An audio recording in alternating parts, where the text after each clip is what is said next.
नमस्कार, मैं गया टॉप 24 न्यूज से चंदन कुमार।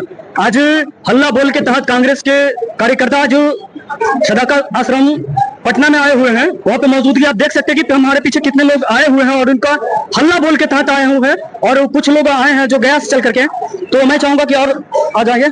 क्या मुद्दा क्या है आपका? मुद्दा मेन महोदय हमारा जमीन चोरी का है। 1050 एकड़ जमीन 1 रुपया सालाना पे दे दिया गया है। ये नौजवानों को अगर दे दिया जाए 1 एकड़, तो जिंदगी भर खाना खाएगा, अपने परिवार को पालन पोषण करेगा। जैसे यहाँ पे जो हल्ला बोल का जो मुद्दा उठा है कि जो आपको वोट चोरी का मुद्दा जो चल रहा है और उसका जमीनी का मुद्दा चल रहा है, तो आप कहाँ से आए हैं और किन के समर्थन में आए? जी, हम टेकारी विधानसभा गया से आए हैं। अधिवक्ता सितेंद्र यादव के बैनर तले हम लोग यहाँ पे आए हैं। वो टेकारी विधानसभा के संभावित प्रत्याशी के रूप में कांग्रेस का के लिए उनका मंसूबा क्या है कि क्या चाहते हैं कि अगर वो आप विधायक बन जाते हैं तो अपने क्षेत्र में क्या चाहते हैं? रिपोर्टर महोदय, मेरे आगे पीछे जितना भी दीजिए, मैक्सिमम आपके नौजवान दिखेंगे, सब नौकरी से त्रस्त है, सब घर वाले से त्रस्त है। सब लोग घर वाले बोल रहे हैं कि बेटा नौकरी कब पाओगे। ये सरकार न नौकरी दे रही है, न जो जमीन था वो भी सरकार ले रही है।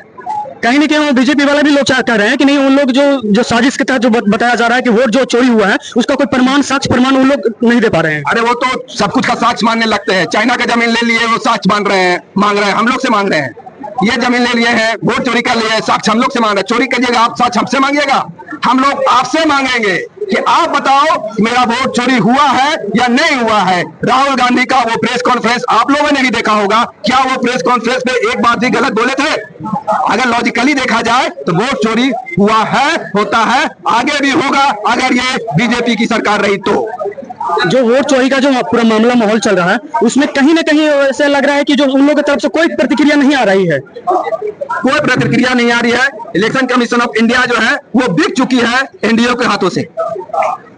जितने भी आते हैं एनडीए के नेता आते हैं कि वोट चोरी नहीं हुआ है, और आपसे कौन पूछ रहा है? हम लोग पूछ रहे हैं इलेक्शन कमीशन ऑफ इंडिया से कि आप बताओ वोट चोरी हो रहा है कि नहीं हो रहा है। एनडीए के नेता से हम लोग क्या मतलब? उनसे तो हम लोग पूछ नहीं रहे हैं, वो लोग क्यों आगे आ रहे हैं? इसका मतलब चोर की दाढ़ी में तिनका।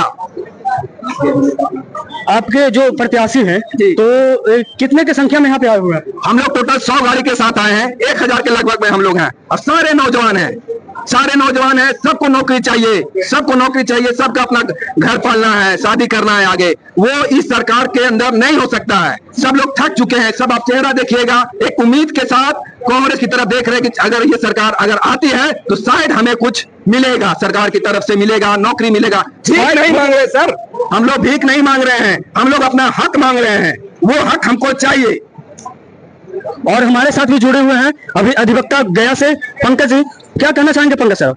हम लोग टेकारी से विधानसभा से प्रत्याशी एडवोकेट सत्येंद्र कुमार के समर्थन में हजारों की संख्या में 100 गाड़ी से आए हैं। और यहाँ जो भागलपुर में जमीन चोरी किया है बीजेपी और नीतीश सरकार, नीतीश जी मिलकर दोनों ने इनके खिलाफ हम लोग आज रोड मार्च किए हैं, जिसमें हमारे चीफ उदय भानु के रीजन में हुआ। और जो यहाँ पे नीतीश कुमार हम लोग के डरे पुलिस को खड़ा करके हम लोग को नेता को, हमारे चीफ भानु और एडवोकेट सत्येंद्र जी को आज अरेस्ट किया है। वो तमाम मीडिया भी आप लोग को भी पता है कि आज अरेस्ट हुआ इन लोगों को इस प्रोटेस्ट में। हम लोग को यही मांग है कि जो नीतीश कुमार बीजेपी के साठगांठ में आके जो चोरी करवा रहा है, बिहार के गरीबों युवाओं को जो हक है जो मांगा जा रहा है, गरीब के जमीन छीना जा रहा है, इसमें हम लोग आज सड़क पर है। आज सरकार को आगाज दिलाना चाहते हैं कि आइंदा ये बंद नहीं किया तो हम लोग जन जन आंदोलन कर देंगे, जैसे नेपाल में हुआ वैसे करके यहाँ इंडिया का सरकार। ऐसे कहने का है सर कि लोगों का जो भीड़ जो इकट्ठा हुआ है युवाओं को लेकर के जो चल रहा है, युवाओं को जो लेकर के चल रहा है, युवाओं के प्रति क्या होगा सर? युवाओं का हमारा मगध में का पूरे बिहार में हम बता दें, लीगल के हमारे मगध का प्रभारी सत्येंद्र कुमार एडवोकेट है, वो युवा के चहेते लीडर हैं। और खासकर एक सौभाग्य रहा कि टेकारी विधानसभा में वैसे लीडर का आगमन हुआ है जो टेकारी विधानसभा आज नहीं सदियों से जो पिछड़ा था, कार्य विहीन था, वो आज उनको मिल गया है। टेकारी विधानसभा के सभी हम लोग चाहते हैं कि सत्येंद्र कुमार जी को टिकट दे और जीते और वो अपना कार्य करेंगे। उनका वर्चस्व क्या रहा टिकारी में सर कि उनको लोग वोट दे या फिर उनको सबको सपोर्ट करे? टेकारी विधानसभा उनका एक विरासत भी कहे तो है, क्योंकि उनके पिताजी 2 बार वहां से चुनाव जीते हैं और उनके पिताजी का कार्य किया हुआ है वो हम सब जानते हैं। उनका पिताजी का ही कार्य आज तक रोक रहा है। और आपके सरकार में वहाँ पे कुछ नहीं है, कोई काम नहीं हुआ है। सिर्फ अगर 2 बार उनके पिताजी रहे, वही काज अभी तक टेकारी विधानसभा में हो रहा है। मैं बता रहा हूँ, अगर टेकारी से और लोग आए हुए हैं, क्या कहना चाहेंगे सर? आप पूछे कि इनका रीजन क्या है, पीछे बैकग्राउंड क्या है, तो उनका बैकग्राउंड इतना बढ़िया है कि कुछ कहने लायक नहीं है। इनका बाबूजी महेश सिंह यादव जी थे, पहले विधायक थे। उस समय हम उनका पोलिजेंट, उस समय भी हम रह के उनको वोट दिलवाए थे। मेरे गांव में रोड गली नली वगैरह कुछ नहीं थे। आज उनका देन है कि मेरे गांव में रोड नली गली टोटल चीज सारा चीज है। तो उन्हीं के चलते सोचे कि इनका लड़का है, उन्हीं का रंग रूप भाव है, इनका भी काम करेंगे, इसलिए इनको टिकट दिलाने के लिए हम लोग आज यहाँ पटना में आए हैं। उनको देखिए दिल में, देखिए फोटो है, इनको दिल में रखते हैं हम लोग, दिल में, और टिकट दिला के इनको बीजेपी बना के टेकारी से भेज देना। तो क्या उम्मीद है कि उनको टिकट मिल जाएगा? एकदम 100%। मतलब वो पूरा, और आप लोग जो इतना, जो अभी आप देख सकते हैं कि उनके समर्थक बहुत सारे यहाँ पे बैठे हुए हैं और उनको टिकट लेकर के मांग हल्ला बोल के तहत से जो बिहार में बीजेपी का जो चल रहा है, यहाँ की वोट चोरी का और जमीन चोरी का, जमीन हड़पने का, उसको मुद्दा को लेकर के, और शिक्षा चोरी, कैसे शिक्षा चोरी हो रहा है, कैसे समझाते हैं? कैसे शिक्षा चोरी? सबसे पहला बात तो बिहार का, अगर गरीब घर का बच्चा या गार्जियन चाहेगा कि हम अगर सरकारी में भेजें, तो भेज के भी वो अपने आप को मूर्ख समझता है, क्योंकि वहां पे शिक्षा सही है नहीं। और हमारा सरकारी अस्पताल में अगर चाहता है कि दिखाए सरकारी अस्पताल, तो वहां भी गंदा एकदम है।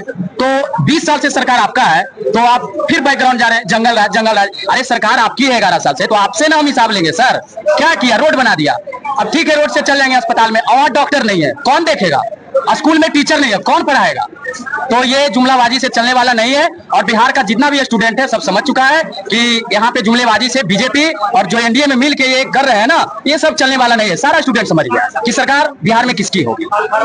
जैसे आप यहाँ पे लगे कि वोट चोरी का, कुछ यहाँ पे साथी बताए उनका कि शिक्षा चोरी भी चल रहा है, जहाँ जैसे उनको पैसा हड़प लिया गया है, बहुत तरह के यहाँ कमियां हो रही है। तब तक मेरे वीडियो के साथ बने रहेंगे। मैं गया टॉप 24 न्यूज से चंदन कुमार। जय हिंद।